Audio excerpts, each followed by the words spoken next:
If you've been considering making the transition to a plant-based diet and want to know the pros and cons associated, including what you absolutely need to know about how to implement a healthy plant-based diet and what a certain popular vegan documentary got terribly wrong, then this episode of the Smart Nutrition Made Simple show is for you.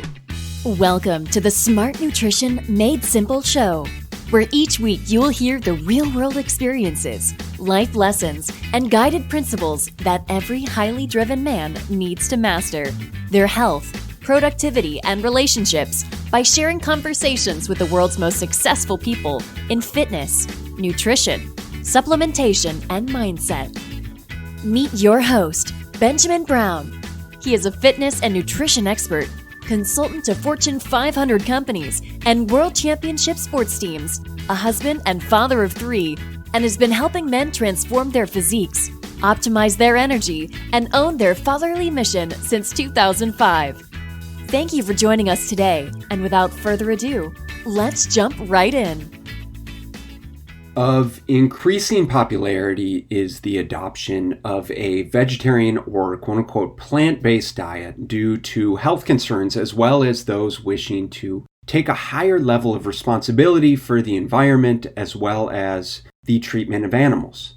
In this episode, I want to discuss several things with you that are worth consideration when making this kind of lifestyle change, as well as some hopefully helpful educational, nutritional, and supplemental strategies to help aid you in your journey. Including what we'll discuss is what's the difference between vegetarian, vegan, and plant-based? And is one better than the other?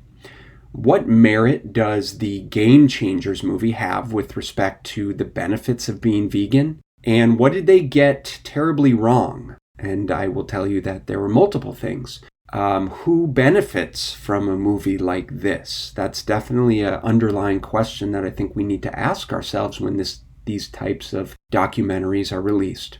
Do vegetarians live longer than omnivores? Vegetarian diets and muscle building, strength, and athletic performance as compared to meat-based diets. We'll talk about are animal proteins and plant proteins created equal, and within that is I will help you establish some protein goals if you do decide to make that transition or are currently practicing a vegetarian, vegan, or plant-based diet. We'll talk about what nutrients and micronutrients are missing in a vegan diet, how to and if you need to supplement, and then lastly, in my opinion, what is a valid reason to make the switch, what is not a valid reason, and how to do that, and then also how we can stop arguing over some of these nonsensical ideologies. So let's start with the basics, and that just refers to the terminology, and we'll work our way through most to least restrictive.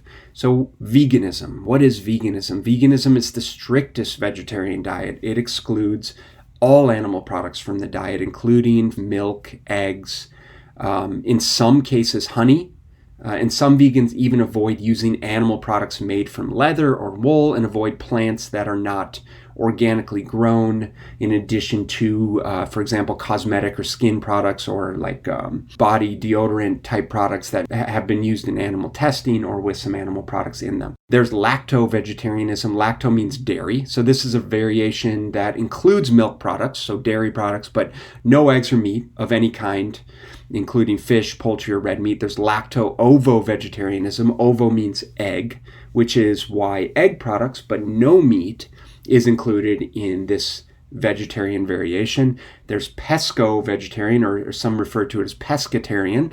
That's similar to the lacto-ovo-vegetarians, but they also eat, so in addition to dairy and eggs, also eat fish and crustaceans, so shellfish. Semi-vegetarianism, or flexitarianism as some would refer to it, and I could also probably loop in plant-based into this category. So occasionally consume meat, but try to choose vegetarian options when possible.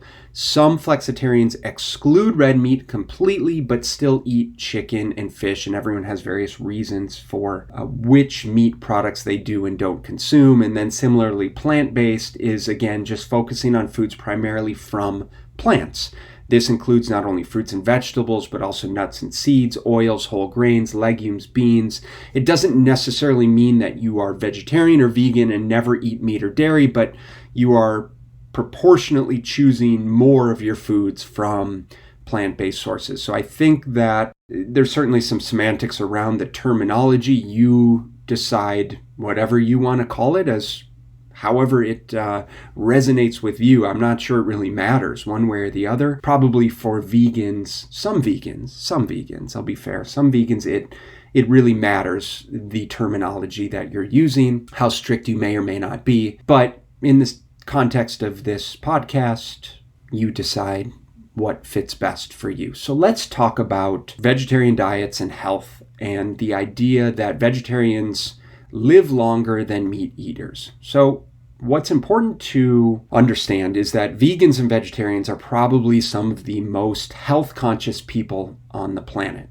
And this is certainly what some of the research does and doesn't take into context, especially in considering that these are observational studies. So when we look at the research on diets, especially in the nutrition field, most of these diets are observational studies. And there's a lot to be lost in translation with some of these observational studies. For example, when we refer to vegans and vegetarians as being some of the most health conscious people on the planet, they also tend to have a higher education.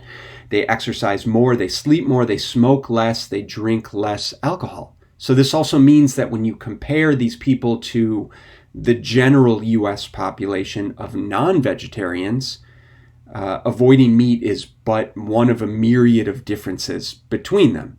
Again, that the non-vegetarians, the general US population, for all intents and purposes, is Homer Simpson, that we are comparing them to, in that they are less educated, they are less active, they have higher levels of body fat, they are generally less healthy, they could be smokers, they could be drinkers, and so on and so forth. So in these observational studies, observing differences in health outcomes is relatively easy, but actually determining the cause of those differences is virtually impossible because of these what we call confounding variables, right? These variables or these differences that could affect the outcome of this study in a somewhat intangible way. That is, the education of the group, the exercise levels of the group, whether or not they smoke or drink, the type of community that they live in, the type of social support that they have, and so on and so forth. So if you're actually looking at research that shows vegetarian as compared to quote unquote meat eaters,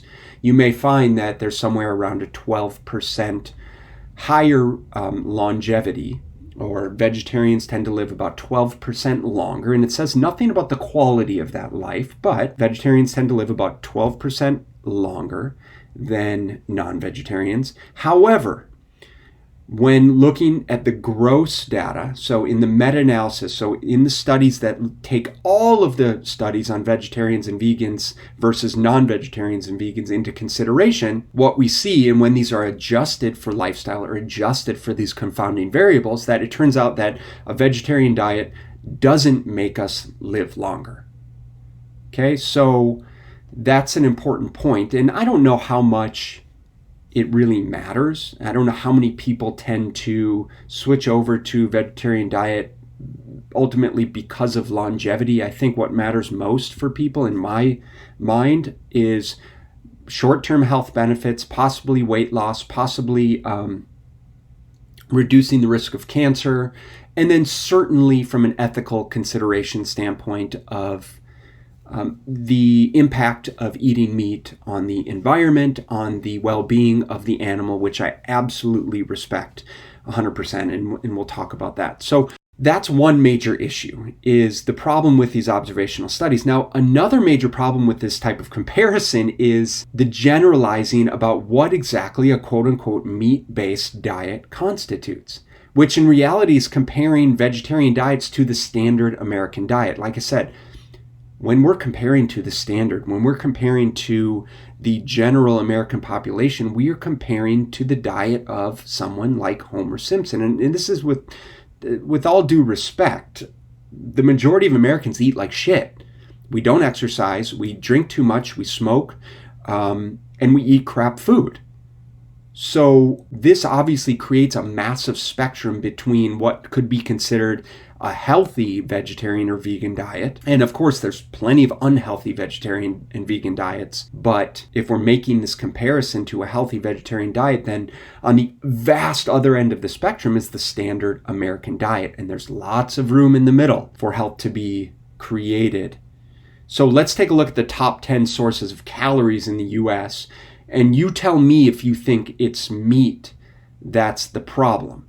When we look at these are the top 10 sources of calories within the standard American diet. Number 1, grain-based desserts, cookies, cakes, donuts, pies, crisps, cobblers, granola bars. 2, yeast breads. 3, chicken and chicken mixed dishes. 4, soda, energy drinks, and sports drinks. 5, pizza. 6, alcoholic beverages. 7, pasta and pasta dishes. 8, Mexican mixed dishes. 9, beef and beef mixed dishes. 10, dairy desserts. So within this, despite the fact that everything on the list can certainly taste fantastic and there's no issues with consuming those things at certain times in moderate amounts, blah, blah, blah, it's so easy to see how there's far more from a dietary perspective to the sickening of the American population than just a meat-based diet. When we're comparing these diets, as they do so in this Game Changers movie, what are we exactly comparing the vegan diet or vegetarian diet to? Are we comparing it to someone's diet that eats these foods consistently? Or are we comparing it to someone who eats meat, but they also eat plenty of fruits and vegetables and grains and legumes, and they exercise and they don't smoke and they don't drink? And so I think you can understand that there's a lot left to be taken into consideration than just painting a picture in black and white. And what I would argue is that doing literally anything but the standard American diet would positively impact health and longevity, with certainly going more plant-based being one of those things. But what else could we do that would make a positive impact on our health as Americans compared to the standard American diet and the standard American lifestyle? We could go low carb. We could go keto. We could go Mediterranean. We could do the banana diet. We could do the potato diet. We could do the Atkins diet. We could frickin' water fast 3 days a month and probably make a positive impact, because all of these diets would effectively eliminate one or multiple of these calorically dense and potentially nutritionally void foods or food and beverages that I just mentioned on this top 10 consumed list. So the problem is that when you have so many variables that can and do change, and often simultaneously, right? If you're undergoing a diet, you're not just changing your food intake or restricting certain foods, but what else are you doing? You're changing your sleep habits, you're changing what beverages you're consuming, you're changing your exercise levels. So when leaving the standard American diet, it's extremely difficult to determine what the actual health effects are coming from. Probably because it's coming from some combination of all of the dietary and lifestyle changes, in that in the case of transitioning from the standard American diet to a plant-based diet, as an example, what would we do? We would start to eat more vegetables, more fruits, more legumes, more whole grains and nuts and seeds, and less carbohydrates and sugar and saturated fat. And we would exercise more and may put more emphasis on stress management, as well as, a social support component. Maybe we're doing this with coworkers or maybe loved ones or within a group community through Facebook, as an example. And so during these types of transitions, we may also be quitting smoking. We may be reducing our consumption of alcohol. We may be focusing on getting more adequate sleep. And so while we could debate the evidence for and against one or each of these interventions, the point is that there are many changes taking place in addition to cutting out animal products that are really consistent with what many people believe to be healthy living. So I guess what I'm getting at here is, tell me why we need to be looking at this in black or white, in that when these types of documentaries come out, Game Changers specifically, I think it does a lot of good things and a lot of bad things. And one of the bad things in my mind is that it creates this polarization of either you're vegan or you're a quote unquote meat eater. And if you're a meat eater, you are going to get cancer and you are going to die, and you're personally responsible for ruining the environment. And if you are vegan, then you are going to be a better athlete and you're going to live longer and healthier and have more testosterone and whatever else the erroneous claims are made in that movie. And it's simply not the case. So it's because of these 2 points that I have the biggest problem with the way the movie represents itself. It's not with the diet itself, because the movie references subpar and basically inaccurate science that misleads us, the viewer, in really a dogmatic and ideological way, when there's clearly lots of nuance and a healthy balance that needs to be taken into consideration here. You know what? I think that it's great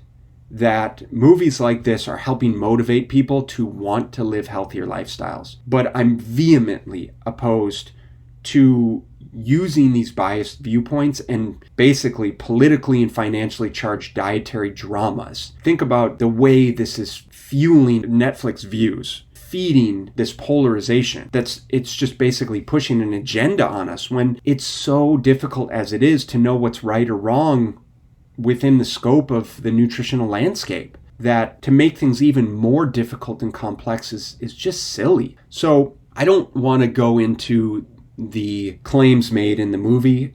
To be fair, I only watched about half the movie before I had to turn it off. It was so ridiculous with some of the scientific claims that they were making and the just deceitful nature of those claims. Can someone be vegan and be a great athlete? Yep. Can they be meat eater and be a great athlete and live a healthy, long life? Yep. I think we have plenty of data to back that up.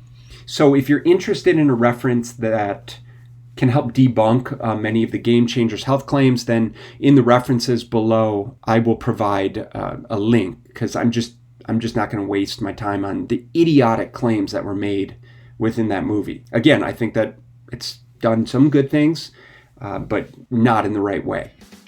Hey brother, are you struggling to find the energy to function at your best as a businessman, father, and husband? I want you to know you're not alone. And sadly, the conventional wisdom these days around healthy eating and exercise that has saturated the mainstream is flat out wrong. If you want to find the solution to optimizing your energy and body composition without restrictive dieting, soul-crushing workouts, or adding more to your already stressful and overflowing schedule so that you can finally function like the man you know you can be, then we need to chat. Are you ready to move from exhausted to energized by working smarter, not harder? Go ahead and schedule your free strategy call at www.bslnutrition.com/level up. I'm looking forward to our conversation and enjoy the rest of the show.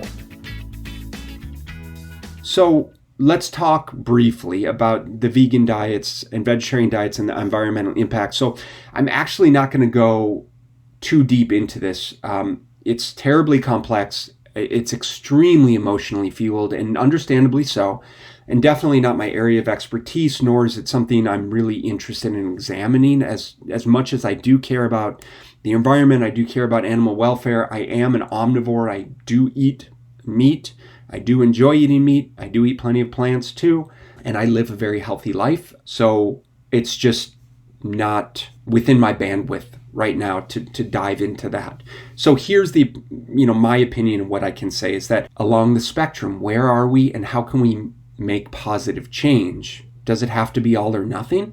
I don't think it does. So I think that commercially raised, farmed, and slaughtered meat is a major problem. Particularly, I'm referring to these concentrated animal feeding operations. These are called CAFOs. CAFO, concentrated animal feeding operations. These are basically industrial-sized livestock operations that grossly mistreat their animals. They feed them a diet that's not conducive to health, which negatively affects the quality of their health, of the health of the meat that we eat. They use a ton of antibiotics and hormones and are massive contributors to global pollution, both through the air and the water and the soil. I don't think there's any question there. So if there's one thing that we can do to positively impact our environment is to avoid commercially raised meats. I think that if it was between only being able to eat meats that are raised on these commercial concentrated farms and going vegan, I think that we'd probably be better off going vegan. But it's not that simple. There is a gray area. There is an in-between. And so fortunately, there's a lot of things that we do choose and can do to create a healthier way of eating for ourselves, the animals, and our environment. And a few of those things are, one, to just eat less meat. That's easily something that we can do. So if you feel like you're someone that is consuming meat with every single meal, maybe excessive amounts of meat, maybe the quality of the meat is subpar, you know that, maybe you're buying the cheapest quality meat from your local grocery store. And if you care, then you can reduce the consumption of that meat, reduce the quantity of that meat. You could choose to buy higher quality meat from sustainable farms. Within the whole idea of reducing your meat intake, there's a lot of things that factor into that. I've talked a lot about intermittent fasting. Maybe you start to practice more intermittent fasting and you start to skip multiple meals per week where you would normally eat meat. That's a way of reducing your meat intake. Maybe you go an entire day where you don't eat meat, or maybe you don't eat at all. Maybe that's a fasting day. Is that a step in the right direction? I believe it is. Do you have to completely eliminate meat? I don't know that you necessarily do, but it's totally up to you. You could hunt for your own meat. And I think that actually makes a lot of sense. And I know most of us are not in a position to be able to do that just through our urban living, right? We're not going to go outside our back door and hunt down deer or elk or bison or anything like that, but we can be strategic about it. We can plan to hunt our own game. And I have a buddy, Curtis Jackson. He has created a hunting academy which teaches people how to ethically source their meats in a way where the animals are not abused or mistreated in farming areas where these types of animals, whether it's wild boars or deer, are actually in overpopulation. And so it's almost doing the environment a service to be hunting them. And what I'll do is I'll provide a link to Curtis's website if you want to go and check that out. And I'll probably have him on the show as well. And then we can use higher protein non-meat foods, where we can start to make that transition on the days where we consume less meat. If we need to have higher amounts of protein intake, we can choose beans and lentils and use chia seeds as nutrient-dense sources of protein. So there's a lot of things that we can do to still consume adequate amounts of protein while reducing the impact of certainly the type of meat that we're consuming. And if you're passionate about this topic and want to learn more, I'd suggest following Diana Rogers on Instagram. It's at Sustainable Dish. Again, link in the show notes below as a resource to better understand the role of animal farming and sustainable livestock on climate change. As far as I understand it, on sustainable farms, I think that it's a very small environmental impact relative to these CAFO farms. So much so that it almost justifies eating meat if that's something that you want to do. And it's not my position to decide for you, just to give you the resources. So let's discuss vegan and vegetarian diets and kind of some of the muscle building, strength, and athletic performance ideas, and how a vegan and vegetarian diet can impact or negatively impact those things: muscle, strength, athletic performance. And the reality is there's really no long-term studies to suggest any difference between vegetarians and non-vegetarians in athletic performance.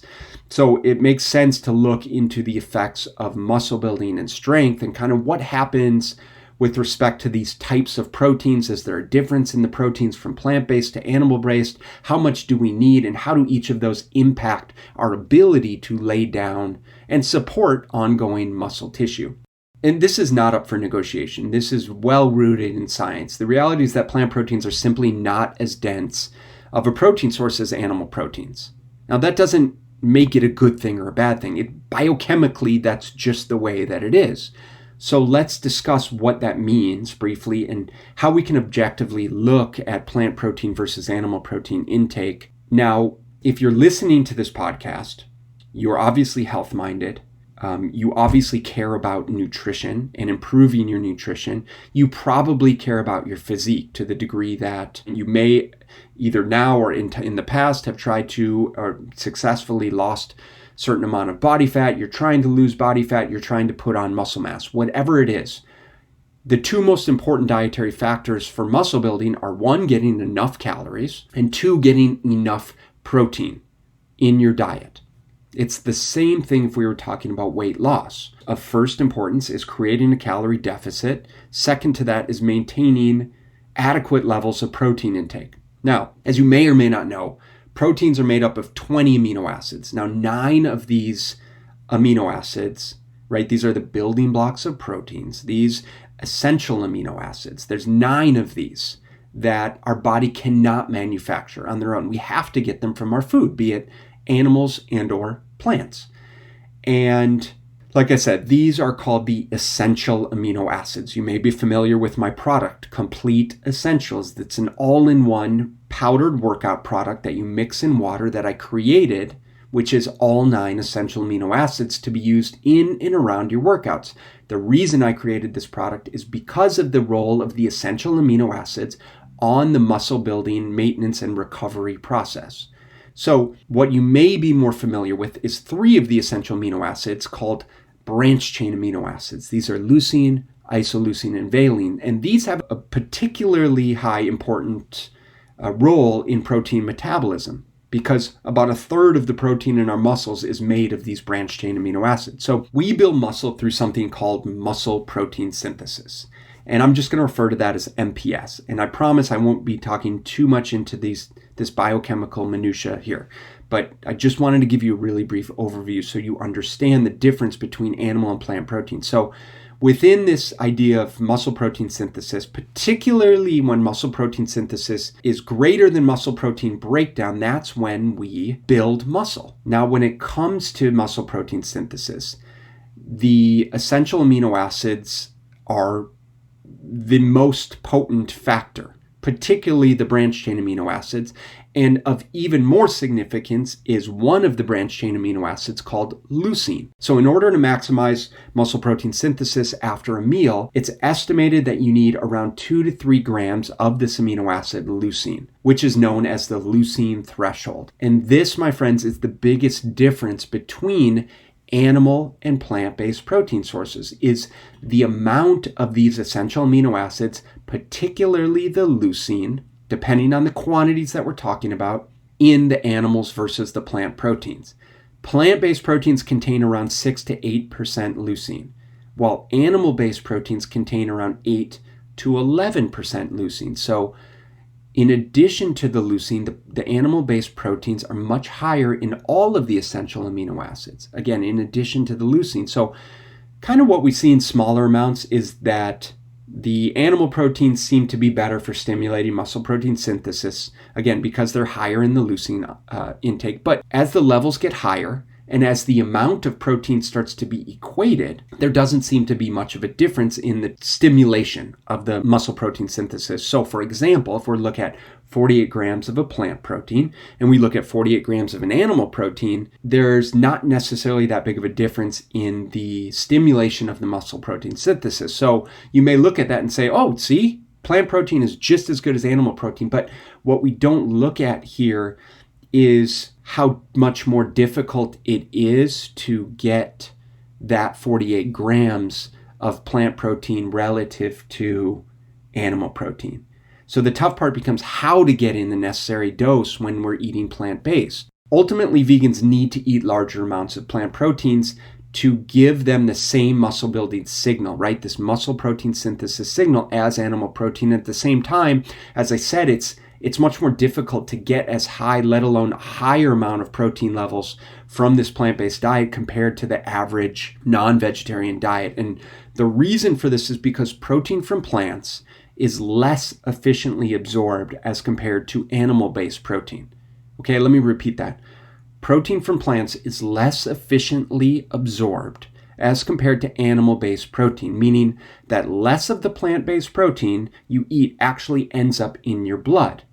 Okay, furthermore, many of the essential amino acids are more commonly missing in a plant-based diet. These include things like lysine, methionine, isoleucine, threonine, and tryptophan. Now let's think about that for a second.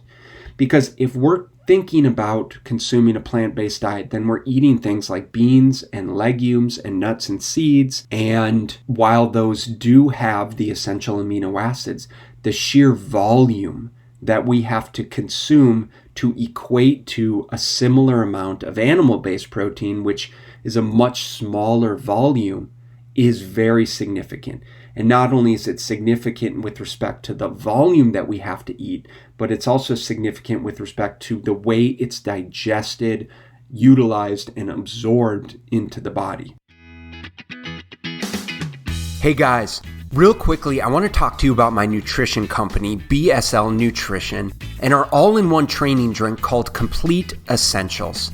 This is a comprehensive exercise formula that I personally created after experiencing years of frustration working with hundreds of individuals and athletes that were not getting the nutrition that they needed before, during, and after their workouts. After using numerous workout powders that were low quality, overpriced, chock full of caffeine and artificial sweeteners, and were flat out useless, I said enough is enough and figured out how to create a nutritionally dense, comprehensive, and high-quality product with ingredients that you can feel good about taking and giving to your family. When you use Complete Essentials, you'll no longer need pre, during, and post-workout supplements. You'll save time, money, and energy, and get all of the beneficial nutrients you need in one delicious, easy-to-mix drink. It's just the ingredients that you need to give you great natural energy, improve your recovery, and reduce your muscle soreness with no caffeine or artificial sweeteners. You can learn more about our Complete Essentials at bslnutritionshop.com and check out the show notes below for a nice little discount on your first purchase as my way of saying thank you for listening. That's it. Let's head back to the show. And so I want to talk about protein recommendations here. And if you want to check out some of the more logistics of kind of the protein recommendations, just check out the show notes below. But what I want to talk about here is some of the recommendations as far as plant-based protein recommendations and how we would get that. So I'm going to base this. So all the recommendations are based in grams per kilogram per day. I've broken this down into grams per pound. I think that resonates the most with us. It's the most easily understandable. And so if we're talking about protein needs and vegan or vegetarian diets, let's discuss the following. So I'm basing this on a 200-pound individual. So for a non-athletic vegetarian, now this is a vegetarian, so this is someone that eats eggs and dairy.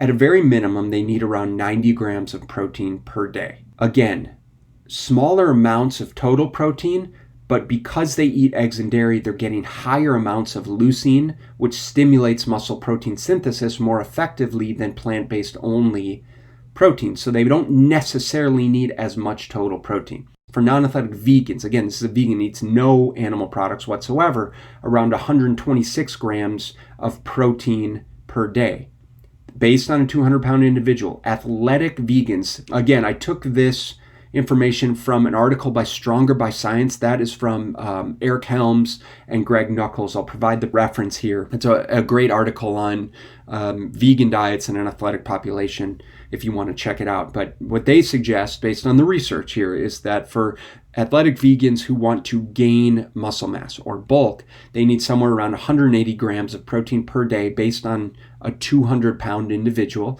And then for athletic vegans who are looking to lose body fat, somewhere around 243 grams of protein per day, again, based on a 200-pound individual. So that's a significant amount of protein, which in my experience, having worked with plenty of vegetarians and vegans, it's not difficult. It's very doable, but for someone making a transition from a standard American diet or who doesn't have good eating habits in place, it can be very difficult to do.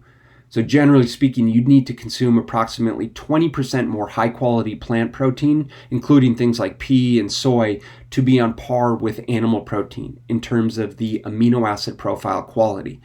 For most of us that are physically active and physique conscious, that's about, and this is, I think, is the bottom line, most important number, is about 1 gram of protein per pound of body weight. So it's very similar recommendations to what we would recommend from a meat-based diet, but it's more difficult just in terms of logistically for people to get in my experience, based on their nutritional knowledge, their current eating habits, their readiness for change, and really their commitment levels. For a lot of people, even 1 gram of protein per pound of a meat-based diet feels like a lot of protein. So it's that much more difficult if you're trying to go plant-based. It is what it is, but those are the recommendations. So to help make it easier, it can be a good idea to supplement with a plant-based protein powder. And that's probably some combination of a rice, a pea, a soy. Again, because of the different essential amino acids that each of these has within them to more easily hit those protein goals. And that can be a very useful aid. And in fact, very rarely have I worked with anyone that hasn't needed some sort of supplemental protein support in order to hit those protein numbers depending on their goals. It's different goals if we're talking about health versus physique versus athletic performance, obviously. So you have to take that into consideration. One other thing that you'd want to consider is increasing your protein intake as you age because of age-related sarcopenia. So I've had multiple older individuals reach out from a coaching standpoint who are looking to make a transition into a plant-based diet, which is awesome. They want to live healthier, they want to feel better, they want to have more energy and so on, and they want to do what they believe is right for the environment. And again, that's awesome. But they're already having a very difficult time consuming enough protein then to make the transition to a plant-based diet when maybe they don't even necessarily cook, they don't have a diverse palate. It makes things even more difficult. And increasing our protein intake as we age is extremely important because of age-related sarcopenia.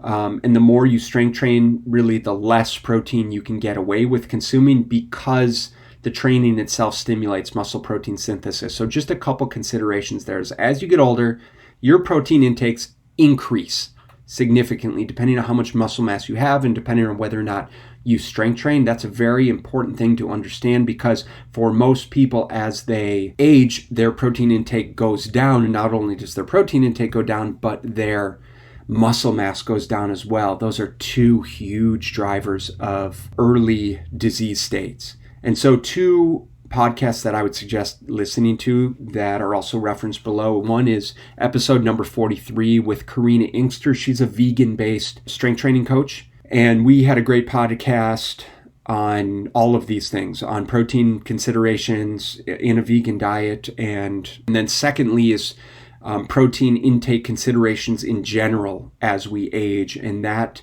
is with Dr. Gabrielle Lyon, and that one was called Optimal Protein Intake and Muscle-Centric Medicine. So I would recommend listening to both of those if you want to know more about how to and why to get enough protein on a plant-based diet. Also, how and why you need to be consuming higher amounts of protein if you care about your health, aging healthfully, and improving your longevity. And then, of course, what types of proteins are best. So what nutrients or micronutrients are we missing in a vegan diet? And I'll just touch on these. I don't really want to spend a lot of time on this. I think this is terribly individual dependent. As I said, it depends on what type of vegan or plant-based diet you're consuming. And if you're eating highly processed, nutritionally void, standard American foods, whether they're vegan or not, then you're going to need a lot more nutritional support, possibly from supplementation. If you're eating primarily whole foods and you're eating a wide diversity of foods, both protein dense, nutrient dense, vitamin and mineral dense foods, then you probably don't need a whole heck of a lot. But it's much more difficult to get in the nutritional needs on a plant-based diet. So vegan diets are lower in B12. They're lower in calcium and iodine. Calcium, iron, and zinc might also be an issue due to poor absorption from plant sources. And vegan diets do, however, have the benefits of higher fiber, antioxidants, and phytochemicals, which are plant chemicals when eaten from the plants have several health benefits. So you're probably eating more fruits and vegetables, hopefully fruits and vegetables and whole grains on a plant-based diet than possibly on certainly a standard American diet and maybe just a general meat-based diet. But what we do kind of know is that most vegans will need to supplement with some vitamin B12 because you won't be able to get enough from your diet. Maybe somewhere around 1,000 micrograms or 1 milligram per day. And this seems to be relevant in at least 50% of vegans. in terms of 50% of vegans being deficient. Most vegans are at high risk of vitamin D deficiency unless they're getting daily sun exposure. But, within that is I think most people are somewhat vitamin D deficient. And I don't think that's because they're not supplementing with vitamin D. It's certainly not a vitamin D supplement deficiency. I just think that there's other synergistic nutrients that we're missing, like magnesium and potassium, and the relationship between these minerals. So I'm not going to go into that. I think that whether you decide to supplement with vitamin D or not is up to you. You need to talk with your doctor or your health practitioner about that and why you're doing it. And of course, get tested to see where your levels are. Similar with iodine, similar with iron. If you are a menstruating woman, then you probably do need iron, supplemental iron, and whether you're vegan or not. But certainly if you're eating animal proteins, you're going to be getting more iron. If you're a male, and you likely don't need as much iron, but if you are on a vegan diet, then you may need some supplemental iron. Again, is you need to test to identify whether that's something that you need or not. Some vegans will fall short on their calcium needs. Again, that's between you and your health practitioner. This is something that I work with my clients on individually to assess their nutritional deficiencies and whether or not it's something that they need to supplement with, but first and foremost is something that they should be getting through their nutrition and making sure that the other synergistic nutrients in the body are in balance, because everything works together. It's worth talking about fat intake. Vegan diets tend to be lower in fat, much higher in carbohydrates. So one of the paradoxes is that vegans tend to consume significantly higher amounts of carbohydrate. And this is actually something that I think is very interesting and pretty cool within the nutritional realm, is we tend to shun carbohydrate diets, yet vegans by necessity eat significantly higher amounts of carbohydrates, again, because there's not many foods that are vegan that come with much dietary fat, and certainly not a whole heck of a lot of dietary protein. So by virtue of that, they're eating a lot of carbohydrates, hopefully moderate amounts of fats, and very moderate amounts of protein, and very little amounts of fat. And if you're eating too little fat, well, then that's going to affect hormones, stress hormones, sex hormones like testosterone, and create a whole hormonal cascade that can affect health and performance. So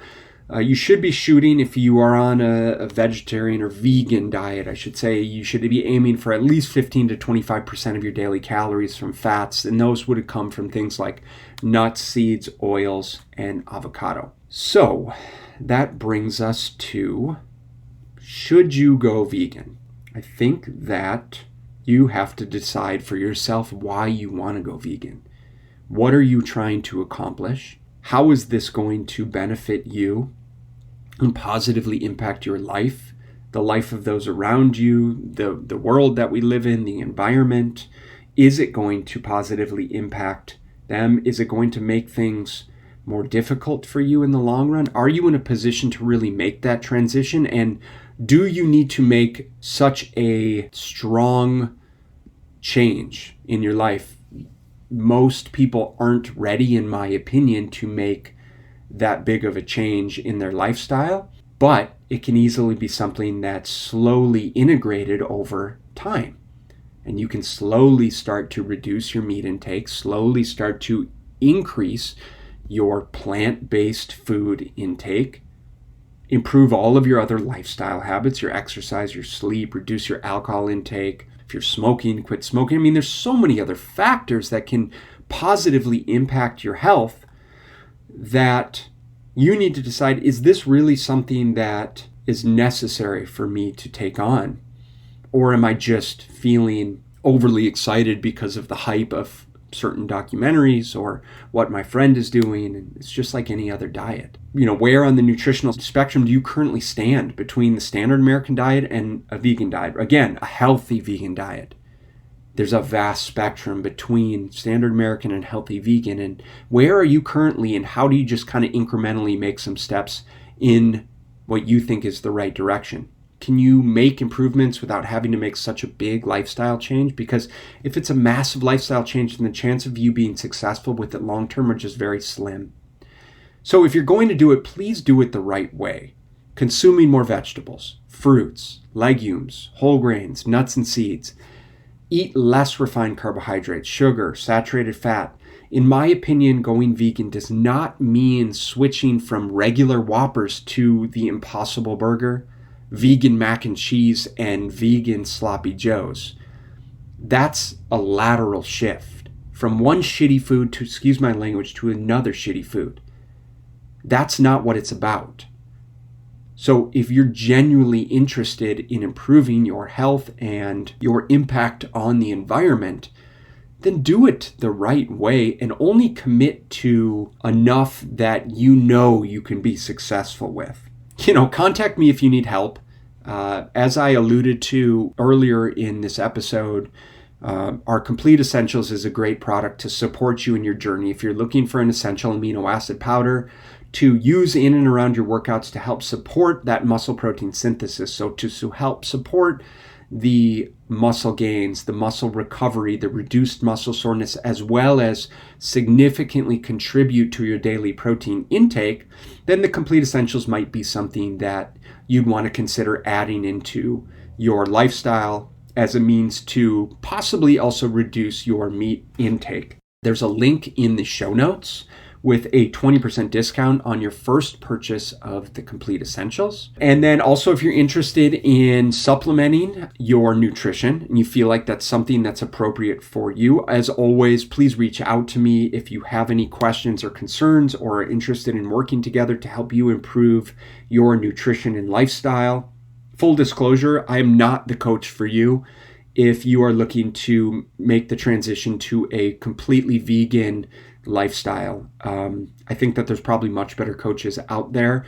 Let me know and I can probably help refer you to someone who would be a better fit. But if you are interested in improving your nutrition, your lifestyle, your fitness, reducing body fat, packing on some muscle in a way that's going to be appropriate for you, possibly that means eating more plant proteins and less animal proteins, then I can absolutely help you do that in a realistic and efficient way. If you're interested in supplementing your nutrition, I have a Wellevate account, which is a third-party practitioner platform that allows you to create a free account. You get 20% off all of your pharmaceutical-grade products that are all top-of-the-line products that I know work extremely well. Full disclosure, I do get a small kickback, which if you order would help support the massive amounts of time and energy that I put into these episodes trying to provide the best possible information and tools and practical nutrition guidelines for you. So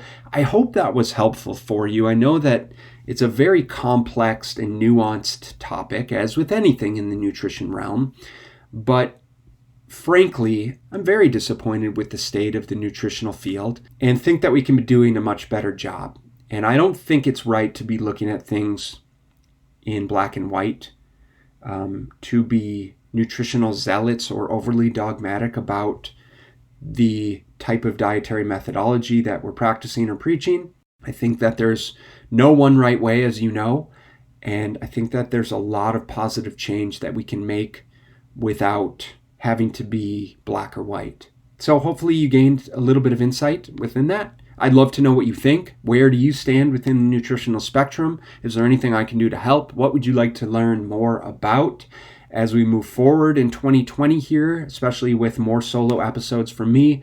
Just email me, ben@bslnutrition.com. I'd love to hear from you. And if you love the content that I'm pumping out, leave me a positive rating and review in iTunes. Share this with someone who you think could benefit, and make sure you subscribe. Episodes coming out weekly, hopefully more than once a week, but we'll see how we do. Thanks so much, guys. I appreciate you, and I'll catch you in the next episode.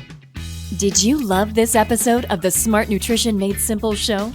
Then head on over to iTunes, subscribe, and leave a positive rating and review.